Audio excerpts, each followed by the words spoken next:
Today on This Week in Space, we're joined by Mr. Overview Effect himself, Frank White, to talk about how spaceflight changes our perceptions of Earth. Stay with us.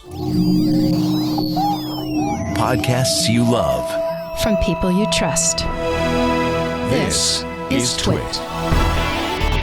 This is This Week in Space, episode number 53, recorded on March 17th, 2023. Overview author Frank White.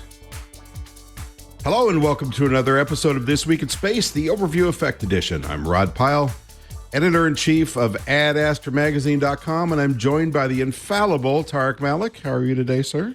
I'm doing well, Rod. I'm doing well. I feel extra infallible today because it's Friday, which means the weekend is coming up as we're recording this. So I'm pretty excited about that. So. Well, okay. Let's see if that holds true. I'll talk to you on Monday. And with us today is my good friend Frank White, who wrote the deservedly famed Overview Effect book, all about the shift in perception that occurs when viewing Earth from space, among, I think, 5 other books. Is that right, Frank? It's more than 5, but we don't have to get into that. Oh, give us a total. Well, it's more like 15. Oh, but geez. Some were co-authored. Okay, well, I got up my game then because you're catching up. Before we begin, I'll never catch up to you. Oh, you just wait. Before we begin, we have a new space joke from our loyal listener, Matt McCormick. Hey, Tariq. Yes, Rod. Did you hear why the asteroid broke up with her boyfriend? No, I didn't. Please enlighten me. He was taking her for granted. I love it. It's geology from space. Which I've never seen a granite asteroid, but okay, Matt. You rock on. As always. Oh, he did it again. Did you get it? Oh, that was by accident. Oh, see, I had my moment in the sun. So be sure to send us your best and worst space jokes. We always love them. And we like yours more than ours. So don't be shy. And also don't forget to do us a solid and make sure to like, subscribe, and all that other cool podcast stuff because we want you to. All right. We are going to move on now to headlines. I think the first headline should be, "Oh my gosh, there's an alien in a spacesuit behind you, Roddy." So I mean, that's just, I'm floored when I logged in today. So after a long and questionable career in the low end of television, I ended up with a spare spacesuit. And as one does, mask, right? As one does. And I think between the two of those things, it was about $1,200. So I thought, I need to use the junk I've got sitting in storage, and here it is. All right. So Venus. Yes. Headlines. The trailer park planet of the solar system. Ooh. Well, it is. I mean, it's a rotten place. It's hot. It's got acid rain. It's got very intense, almost 900 PSI pressure on the surface. And we've long thought of it as a dead world, and now we're thinking differently, right? You know, there's been a long debate about whether or not there are active volcanoes on Venus. We know there's volcanoes because NASA mapped it in detail with the Magellan spacecraft back in the 90s. And actually, this week, there was a big conference out in Texas. It happens every year, the Lunar and Planetary a science conference, and scientists there went back and dusted off some of that Magellan data and found a case where one of those 1,600-ish volcanoes from in a period of a few months went from one size to a bigger size, which means they think that this vent was outflowing. I guess, what is it? Venus magma? I'm not sure. Do you call it magma on Venus? So. so they think that there was some outflow there, which is the clearest evidence yet of active volcanoes. That's a big deal because the only other place that we know of in our solar system that has active volcanoes is Io, Jupiter's like pizza moon out in the outer solar system. And so having this kind of active volcano in relative terms, right? You know, the last few decades is a really big find, and it just kind of shows that there's more about that planet that we don't know, and having that kind of access to recent changes on the planet opens up potentially new ways to study Venus, see what's inside, what kind of ingredients, make up the planet and how it's refacing itself over time. It's hard to see Venus always covered in clouds. And there's been a couple of probes out there, Venus Express, Akatsuki from Japan, of course, and now Rocket Lab wants to send a mission there, and NASA wants to send, I think, a couple with Da Vinci and Veritas, although they're not faring so well in the budget, the 2024 budget was. And so it's a really exciting finding because it answers a question that scientists have been asking since Magellan made the most detailed maps we've ever seen of the Venetian surface. And it's just interesting that we haven't even landed on Venus since those old Soviet probes with the Venera, and so any kind of glimpse that we can get at the surface of this really world, it's Earth's twin. You called it the trailer park of the solar system, but it's basically like our twin we don't want to talk about, right? Because there, but for the grace of God go we, with with climate change and whatnot. Let's hope we don't turn into that. But so big exciting find. I love Venus. I think we should explore it more. Well, you can go anytime you want. Next one, and sorry, these are all from space.com, except for the last one. So next one's have spacesuit will travel. We saw a preview of the new EVA suits for NASA's Artemis lunar exploration missions, which is something that we've been waiting for a long time, not as long as NASA's been waiting for them. But the last time somebody designed a surface EVA suit was in the 60s for Apollo. And they were spectacularly effective, but very expensive and are now woefully out of date. And they wanted something with more mobility that could, at least in theory, be reused. So we had an unveiling. Yeah. They're still spectacularly expensive, but I guess just for like the 21st century. But Axiom Space, a private company that has already launched one private mission to the International Space Station on a SpaceX rocket, has a contract to build the spacesuits for NASA's Artemis 3 mission for astronauts to walk on the moon. And they, with a little bit of pomp and circumstance at the Space Center Houston, the Space Museum outside of the Johnson Space Center in Houston, rolled it out for everyone to see. It's a kind of a sleek black and orange spacesuit that allows the wearer to kneel down. They can pick up rocks. They can use tools, and it's got a really nice big helmet. It's got a really glitzy like light array on the helmet itself. And what's really interesting is that you don't like take it apart. Like you don't climb into the feet and then put your arms on. It has a hatch on the back that you open it like a door and you step inside it and then you close the hatch, a rear entry suit, which NASA has talked about in the past for different types of mobility. And this is going to be the spacesuit that astronauts will use on Artemis 3. And it's built for a variety of different sizes. They want to make it basically customizable to a point, so you can mix and match different sizes of the arms and the legs and the boots, so that it'll fit a wide range of astronauts, which is very different from the spacesuit sizes that NASA has now. If you might recall, there was a spacewalk with two female astronauts that they had to cancel because they didn't have the right sizing for suits, because they just they're not built to have that a wider different array of body sizes. So these ones are supposed to address that over time. And if you like that orange and black combo, don't get used to it. This was kind of designed, it's like a cover. What they unveiled was a suit that has a cover on it. They don't want us to see all the bits and bobs because they're still competing with Collins Aerospace over other spacesuit contracts.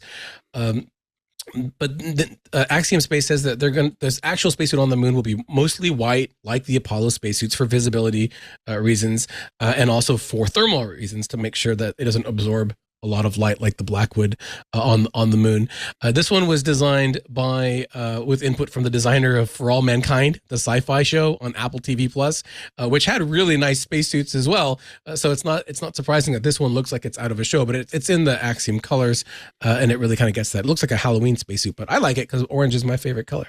Oh, it'll look good on the dance floor. And I'll add the swing open backpack entry system is something the Soviets pioneered years ago, and one of the advantages of that, of course, if it's done right, is that you can, in theory, use that to back up to the hatch of a lunar rover or perhaps a lander and dock with that open backpack and then go in and out, leaving the suit outside so you're not bringing that nasty moon dust into your lander, because that's a bad thing. That's right. The Orlons have that, I think, if memory. Yeah. So finally, and sorry to end on a downbeat, but this story from Space News, Virgin Orbit is on the rocks. Yeah, Virgin Orbit is having some challenges this week. They did send out a note that they're pausing all of their operations.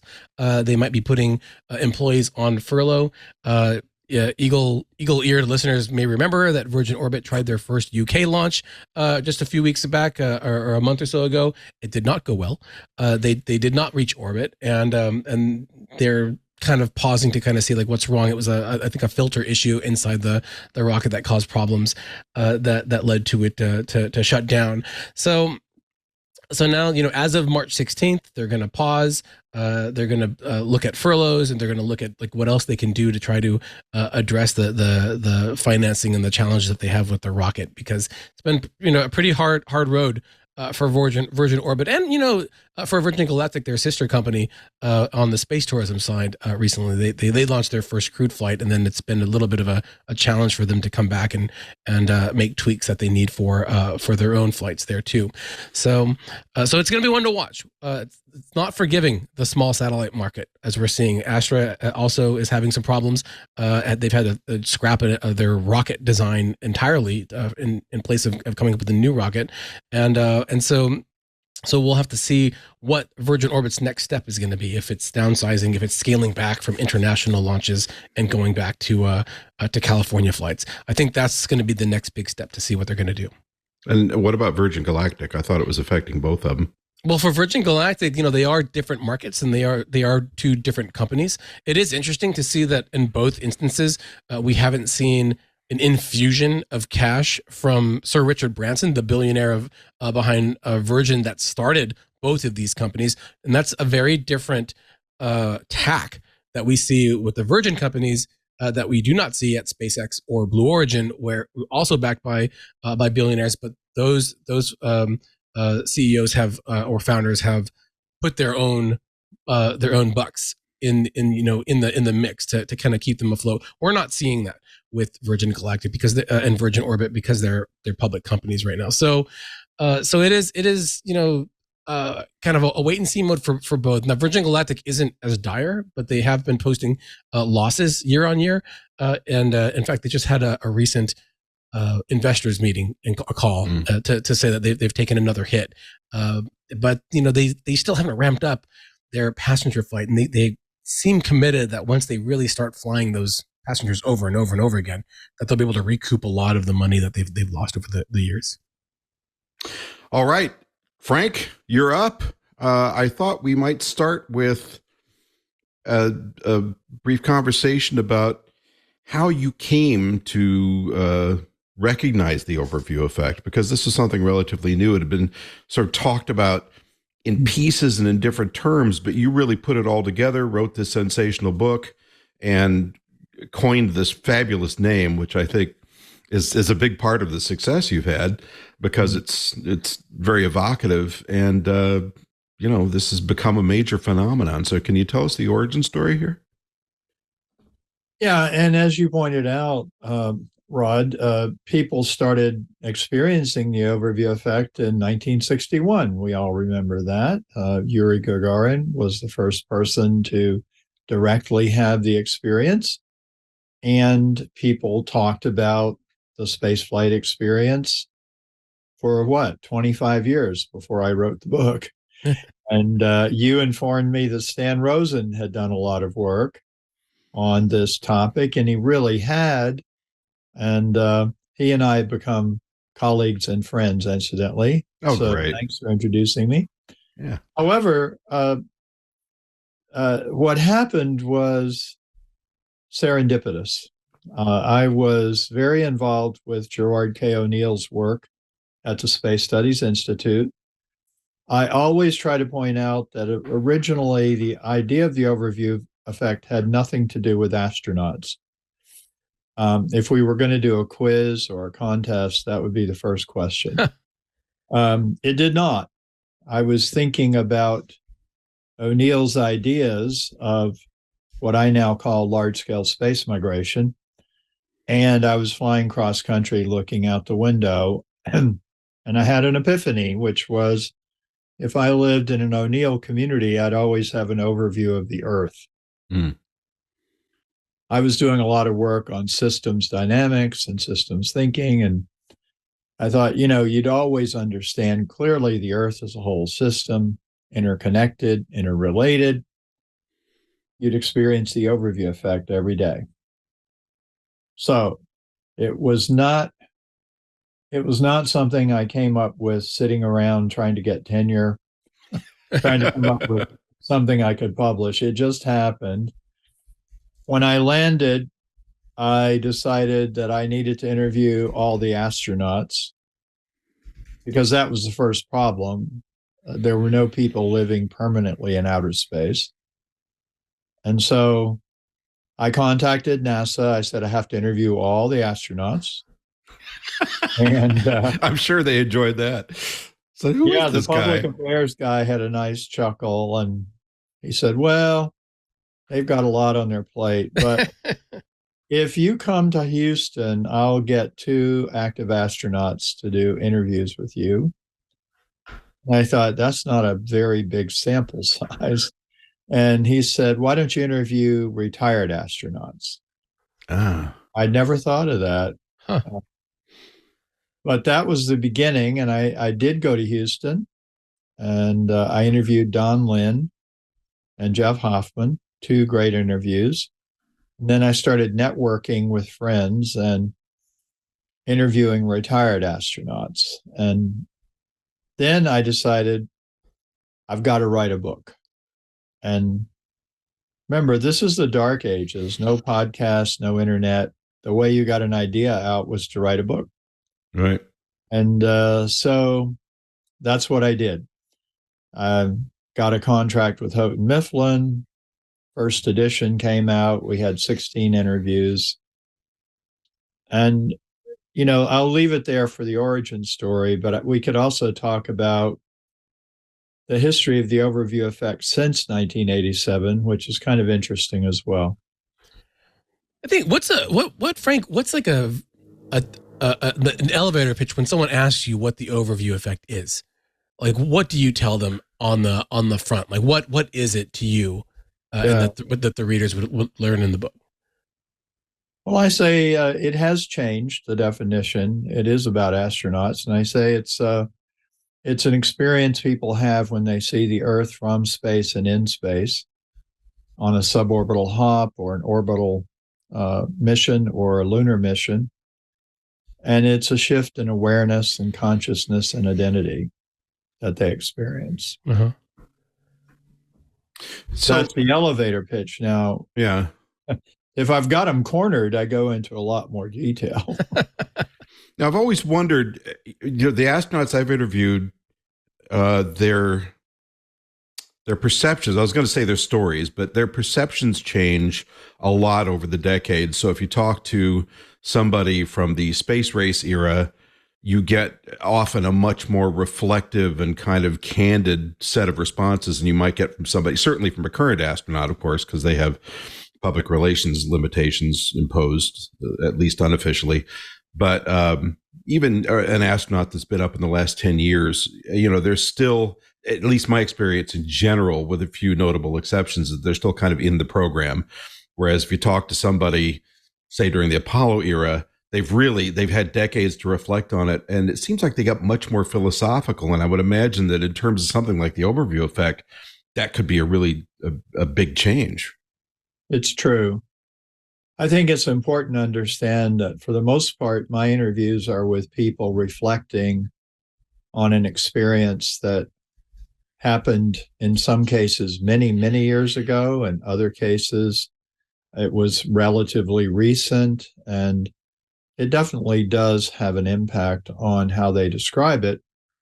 I suppose, too, after a while, I suspect that astronauts come up with a description that they share pretty consistently with everyone. That you're trying to put words to something that it's ineffable. And if there's one thing astronauts say over and over again, it's very hard to put into words. And yet that's what we keep doing. I mean, Alan Bean said to me when I interviewed him, he said, when I was on the moon, I wasn't thinking about philosophical issues. I was trying to make a laser experiment work. And when I came back, nobody cared about that. They wanted to know about the view of the Earth from space. I mean, I'm paraphrasing what he said, but essentially his point was, I had a job to do. That's what I was worried about. And the more recent astronauts, first of all, are given more time off. They tend to be there longer. They're on the ISS. It's not a fast mission. And so they are more philosophical, and they're allowed, and it's actually encouraged to go to the cupola, hang out, and shown to improve their mood and their approach to their work and everything. So it does matter. And in a way, you might say there's an overview effect of time. You know, the further away you get from an experience, the more it evolves in how you understand it. Now, there are some wrinkles. I interviewed Dylan Taylor maybe 3 hours after he landed.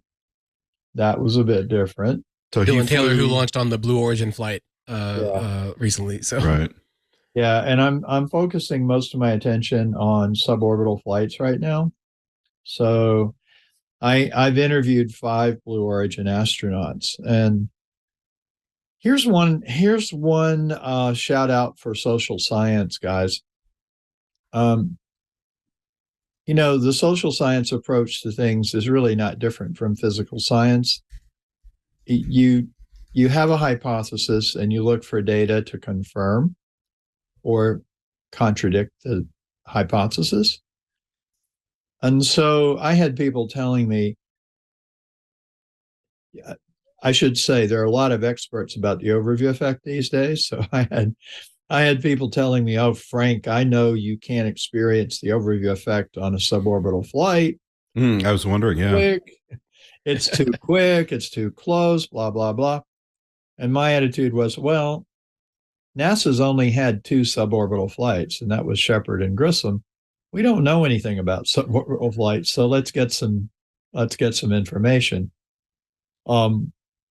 What's really interesting, I'd actually come up with an equation that agreed with them, and it said impact of the overview effect equal distance times time times openness to the experience.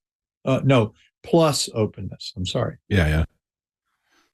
So the idea was the longer you're out there and the farther away you are, the bigger the impact. And there was a lot of confirmation for that in my interviews. So that's what I thought. It was wrong.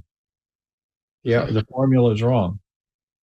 If you watch Shatner come out of the little capsule, you know, that's where I changed openness. So it's distance times time times openness. But, I mean, he was obviously open to it. He was unprepared, and it blew his mind. But in talking to the other Blue Origin astronauts, there's something about the mission and how it happens that has really profound effect. So it contradicted what we thought. The very rapid ascent appears to be a big factor. You saw Shatner talking about, you know, suddenly whoosh, and you're gone. And the blackness and the blue. And we should point out.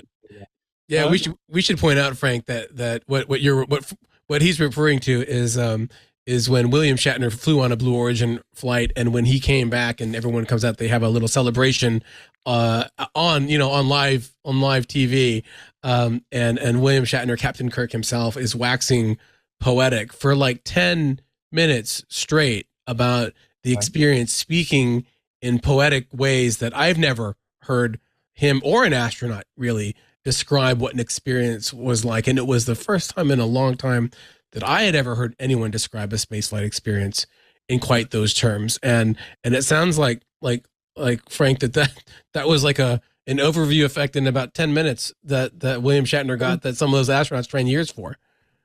It was, and I think openness was the key to it. But also, I've interviewed Sarah Sabri and Katya Echezarreta, who went on Space for Humanity flights. I've interviewed Dylan Taylor, and I also interviewed Glenn DeVries and Chris Bosshausen.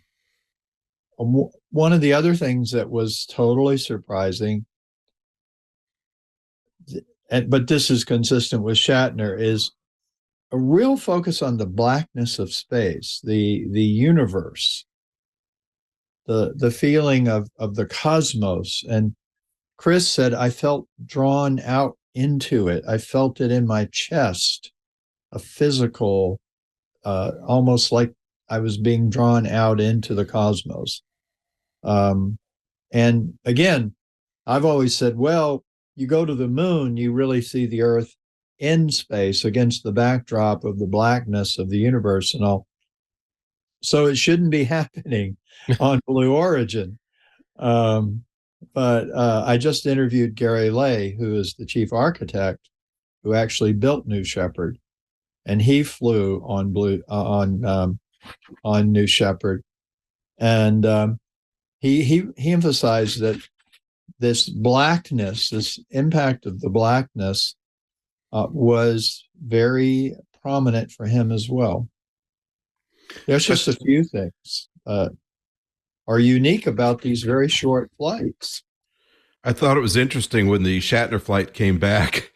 Shatner got out of the spacecraft and he was obviously deep in thought and deeply affected by this, and he was sort of formulating his feelings about it, I think, or he's processing it. Yeah, he's processing it. Yeah. And on the other hand, here comes Jeff Bezos shaking a bottle of champagne, going, let's party. I want to spray everybody down. And Shatner's going, no, give me a few minutes here. Yeah. So I'm really trying to work through this. And then when he did talk, I like you guys, I was impressed. It wasn't the Shatner we're used to with the long Shakespearean pauses. I mean, he really was speaking from the heart. And I thought, boy, this was a good choice. This was a brilliant PR move, but it was also a really good choice for a person to go up and talk about feelings in more poetic and sort of emotional terms. Speaking of those feelings, Frank, I often toss out the quote from Edgar Mitchell, the Apollo 14 astronaut, which, is kind of salty because he was a test pilot and a military man. But in effect, when he came back from Apollo, and Mitchell was, of course, very unique amongst that cadre of astronauts, because while a former military pilot and part of this fairly regimented program, he was also very open to, talk about openness to ideas of things about ESP and higher consciousness and the universal consciousness and so forth, which maybe you can talk about a little bit. But he basically came back from that flight and said, I want to take politicians up into space and show them what the Earth looks like, and maybe they'll learn something. He didn't use those terms. Say the quote. Say the quote. I think we can do it. No. Yeah, it's not family friendly. But basically, he was saying, he wanted to take somebody and hold them by the scruff of the neck and say, look at that. And the implication being there are no borders. It's one planet. There's this thin shell of an atmosphere. Stop messing around. Take care of it, I think was what he was trying to say. Maybe better because you spoke to him about it. Yeah, that's exactly what he wanted to say. And I did get the variable of openness from him. Interesting. In my interview with him for the first edition of the book, he said, again, I'm paraphrasing, he said something like, I think the difference in what happened to us, and I think he was talking about Apollo, was how open we were. Some of us were eager to understand the meaning of the experience, and others basically thought they already knew what it all meant. And so nothing new came in. There was no new information. And I think that's the important thing about this experience. There's nothing easily that you can compare it to. And it's like this fire hose of information or Niagara Falls information coming at your brain, and your brain is saying, what is this? What is this? I don't know what this is. And I think that's why it has such an impact. And one thing I would say along those lines is we've talked a lot about it being a cognitive shift, and I've used that term, but it's an emotional shift. And I've started to get astronauts to tell me that they cried when they first saw the Earth from orbit or on their mission. And I have you ever seen A League of Their Own, the baseball movie? It's about a league for women, and the manager is a man who's very experienced with baseball, and at one point one of the players is crying, and he said, "There's no crying in baseball." Right. And I think there's a thing of there's no crying in the astronaut corps. Well, there is. It happens. It's already happened. And Jean-Francois Clairvoy put it really well. He said, I think you love the Earth when you see her that way. I think that's why I cried, not just because it was beautiful, not just because it was a whole, system and so on. I loved the Earth and I cried. And I've kind of come to a new understanding of the overview effect in sense of, I think that perhaps it can be summarized in that word love. Rod, you and I talk about how space hates people and people love space. Well, you added the second half. People love space. Right. Anyway, well, that's because you're not a cynic like me. Yeah. That's our thing.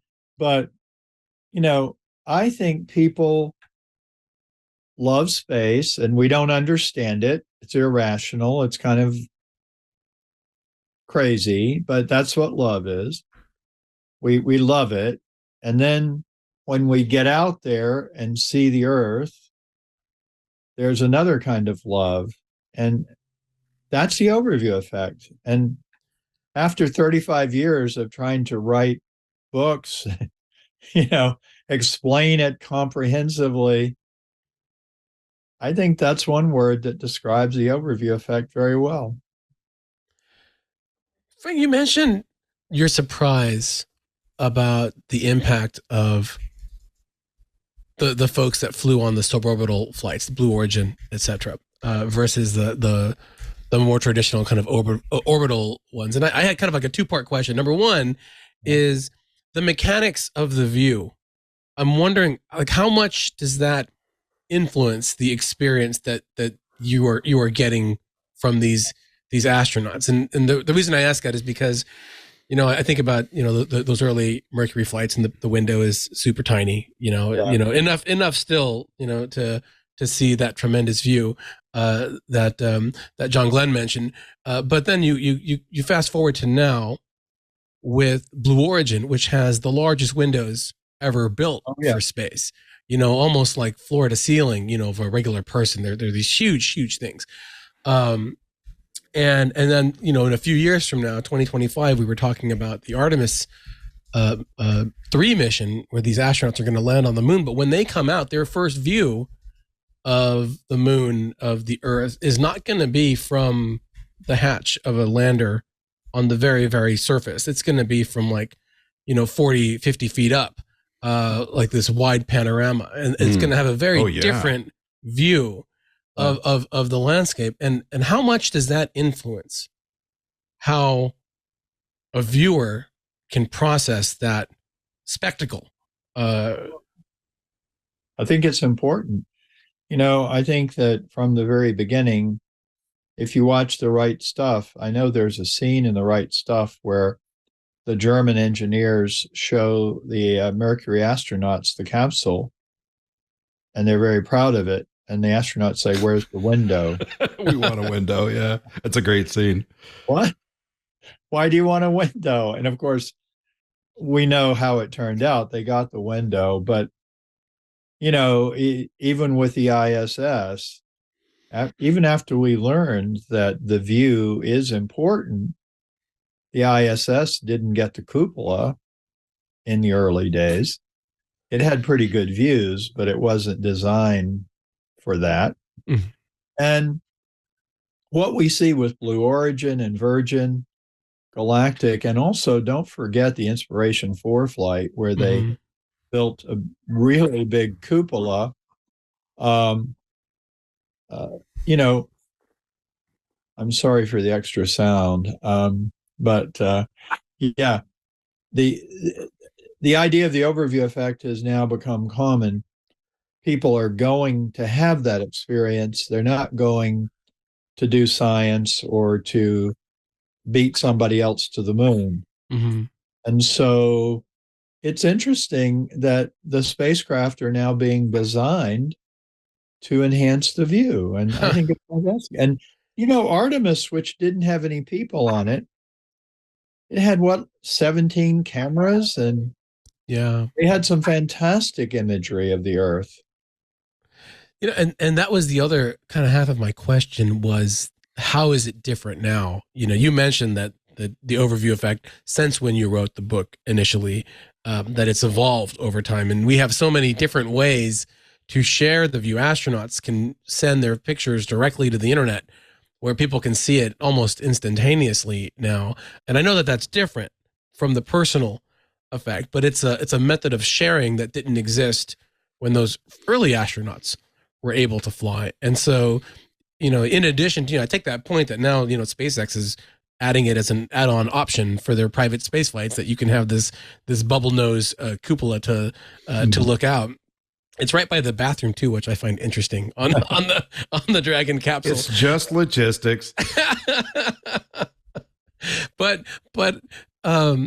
how has that, like the technology in terms of sharing that experience led to any kind of transformation of the overview effect?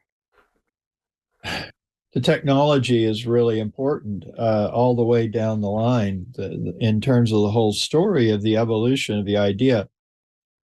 I'm incredibly fortunate, guys. I have the experience of having been present at the inception of an idea and then to watch it evolve for 35 years or more. And I've seen the good, the bad, and the ugly. I mean, I've seen people use the idea effectively. I've seen people make up stuff about it that's not really accurate. And I've seen that people have taken it farther than I could, which is what I really like, is when people take the core and they build on it with their own ideas. So it's evolved since 1987 when the book was published. And it isn't really just the technology of the spacecraft, which have been important. That's been important. But really, people don't believe this when I say this, but for 20 years, I thought that I had failed. Huh. I wanted the book to come out and start a revolution in thought about who we are, where we are in the universe. And here it is. I wrote the book. I've got a mainstream publisher. Everybody go with the overview effect. And it didn't go that way. And it was really 2007, we had the first overview effect conference. And about 100 people came, and some of them said, I read the book and it changed my life. And I said, really? And I'm just now hearing that. And then perhaps even more of a watershed, 2012, the film Overview premiered at Harvard, and over 8 million people have watched it.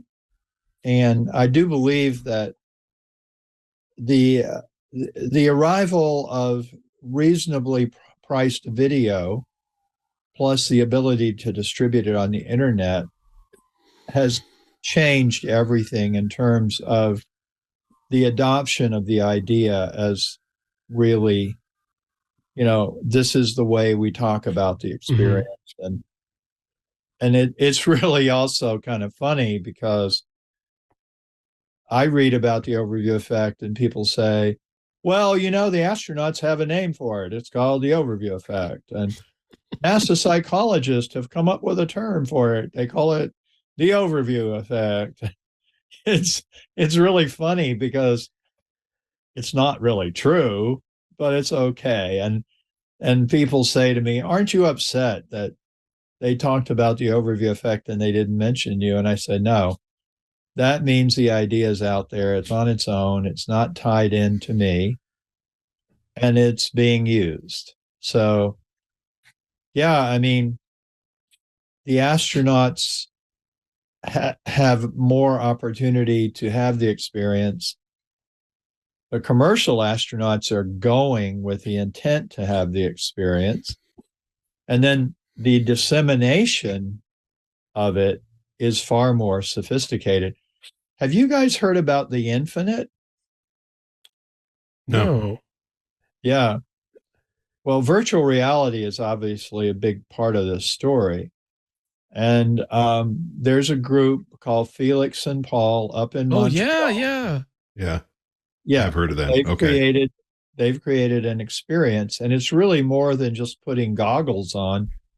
You go to a big space and you put the goggles on and you really feel like you're there. And Nicole Stott said it was really, really close to the real thing. Huh. Now, if we can distribute something like the experience without people getting on a rocket, it's going to be really impactful. And don't forget, it's not the individual experience of astronauts that matters as much as we want this shift in consciousness to happen societally. That's what Edgar Mitchell was getting at. If politicians start doing their work from an overview perspective, that benefits everybody. Yeah. Yeah, that's very interesting. And I think that's why I love so much about his quote. Yeah. So I wonder if you could comment a bit on the difference between surely the overview effect is one thing from orbit. It's got to be overwhelming. And another thing from the distance of the moon, the way people who, at least I remember hearing speaking about it, most people like Gene Cernan and, Armstrong in his way, and a few, Al Bean certainly with his paintings. And then one step further, of course, where I think the whole thing begins to shift, which is Mars, where you just see a blue speck. Do you even call that the overview effect anymore? Well, when I wrote the first edition of the book, I thought that would be something different. What I tried to communicate, which I don't think has gotten out very clearly, is that the overview effect is an initial step in transformation of consciousness as a result of spaceflight. I called the experience of being on Mars the Copernican perspective. Just it's a realization of our place in the solar system, and a realization of the original Copernicus insight that the Earth is just part of a larger system. I don't think it's the same overview effect when you're on Mars, because if you're in orbit or on the moon, you still see a recognizable Earth. Mm-hmm. But, Rod, what you're saying is, no, you see a point of light. From Mars, yeah.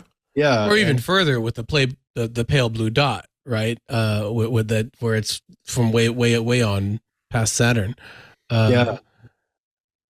And I think one of the things we're seeing about space exploration and space flight is that we can use it to transform our perspective, our identity, our consciousness. That's why I'm on the advisory board of Space for Humanity. They're taking this capability and selecting people and saying, we will send you, and then you come back and you have to bring it to Earth. With that new perspective, we want you to do something that's aligned with the development goals of the UN, right? Sustainable Development Goals. Well, that's the whole idea of the overview effect in the broadest picture, is that we can begin to transform the consciousness of people on Earth. But also, we need to bear in mind that the people living on Mars are going to be really different from Earthlings. We know all about the radiation. We know all about the gravity issues. There may be biological evolution, but they are very clearly going to have a philosophical perspective different from people on Earth, especially if they've been born there. What, you know, I'm for those of us, Frank, who don't get to go to space, who have to experience it, you know, vicariously. You mentioned the infinite with Felix and Paul, and they've done a range of that too. I think they've done like going through the space station. They just did the Artemis 1 launch too, but the infinite, that wider view, I think, is the one that resonates the most here. But if we don't have access to that, is there a way to get close to that feeling? You know, or that view? Is it like standing on a mountaintop, or just like an appreciation of the natural world around you if you're on like a hike or something like that? Like, what would you advise, you know, the average person who doesn't have $500,000+ to spend on a Virgin Galactic flight, to try to get close to experience what might be possible there? Right. I've talked in the book about analog experiences, similar experiences. And I think it's instructive that my idea for it came when I was on an airplane, out the window. I think if you take a window seat, and I know a lot of people don't want the window seat because of, you know, you can't get up without disturbing the other people. But I recently was on another cross-country flight, and I had a deja vu experience flying over the Rockies. I thought, this is what happened to me in 86 or 85, 84, whenever it was. So one is definitely using what we have when you travel. I did talk to Scott Parazynski, who is the only astronaut who also summited Everest. Now, that's not for the ordinary person. Yeah. He did say there was an analogy between the two. But yes, I think climbing a mountain. I think if you think about the overview and the effect, the overview is the seeing. And I think weightlessness is an important part of how you see it. So I don't think you can leave that out. But you have the overview that you really need to be out there. But the effect, I do believe aspects of the effect can be achieved in other ways. A lot of people talk about the awe and wonder of spaceflight. And there are certainly other ways to experience awe and wonder. And I think that one thing I try to do is every morning when I get up, I try to imagine I'm in space, because the Earth is in space. Yeah. I look out the window and watch the sun rise, and I try to say the sun really isn't rising. The Earth is rotating, you know. Our biggest enemy, I think, is that our senses don't tell us the truth about our situation. We are really on an organic spaceship. And the other thing I would say is Mike Simmons is a colleague and a friend, and he's an astronomer. And he talks about astronomy as the overview effect for the rest of us. And it is not the same because you're not really looking at the Earth, but a part of the overview effect is looking out into the cosmos. And we can do that if we can get away from the light pollution that our modern society has created. And I think anybody who's looked at the night sky has felt some awe and wonder. I certainly do. Yeah.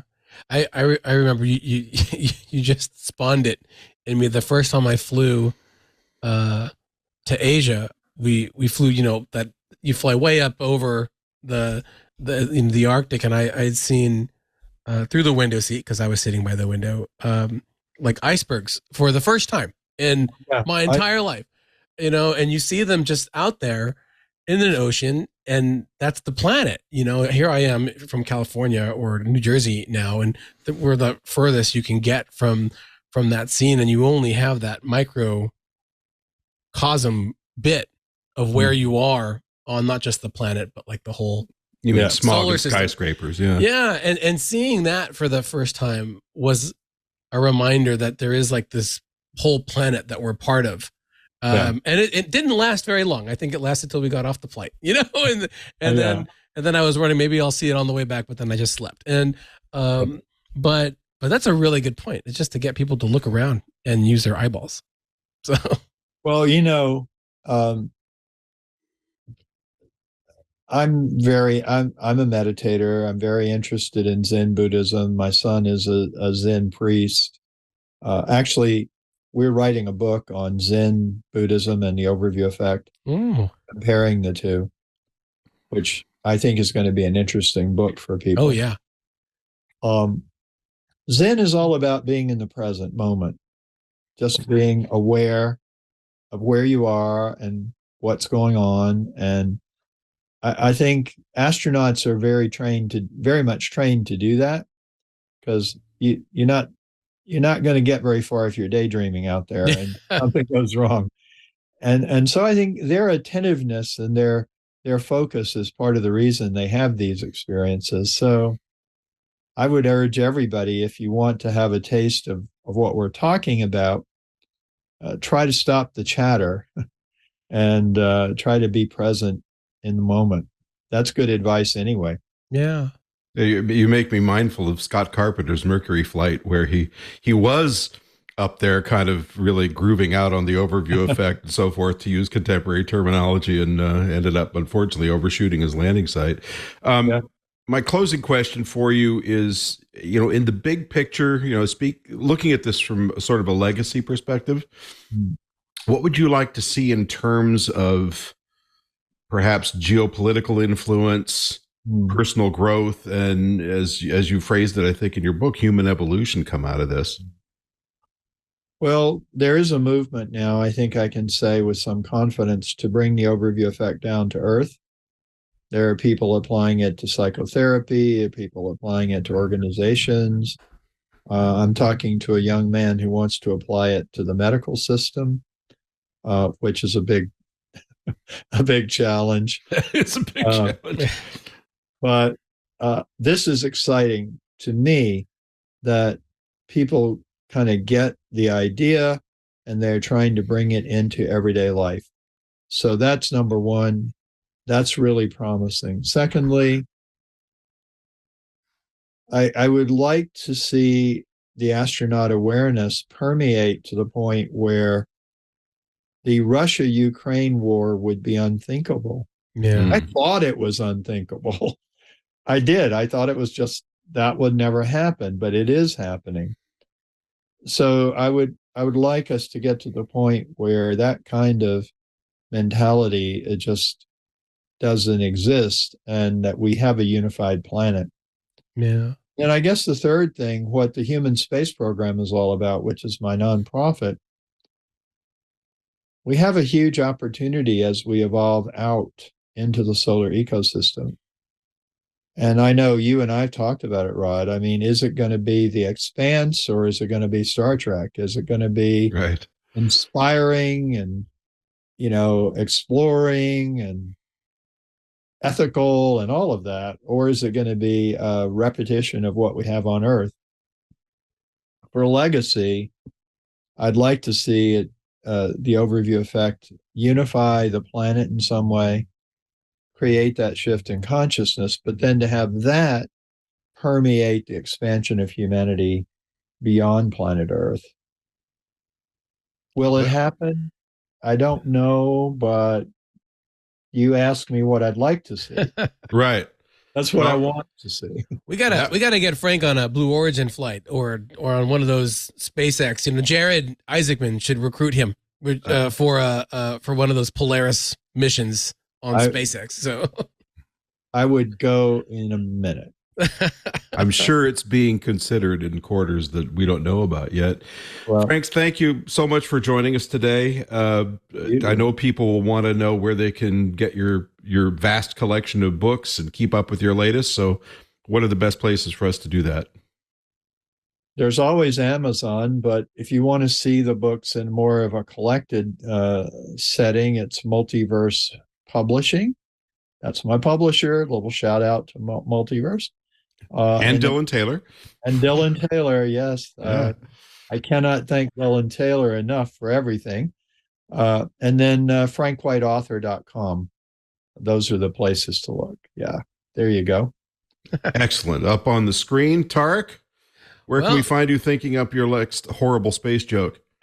You can. And you've only had one. I got to think. I had two. I had two. Okay. I had back-to-back ones, right? Well, you can find me at space.com as always. Like later today, I'll be catching up on the back-to-back SpaceX launches, hopefully. But if you don't see me there, you can find me on the Twitter at Tariq J Malik. The J this time stands for just waiting for my overview effect, and then we'll be looking to the skies for the next one. All right. And of course, you can always track me down at pylebooks.com or at astromagazine.com. I'm also on Facebook, Twitter, and occasionally Instagram. And of course, you can track the activities of my pet organization, the National Space Society, at space.nss.org, because they're good people.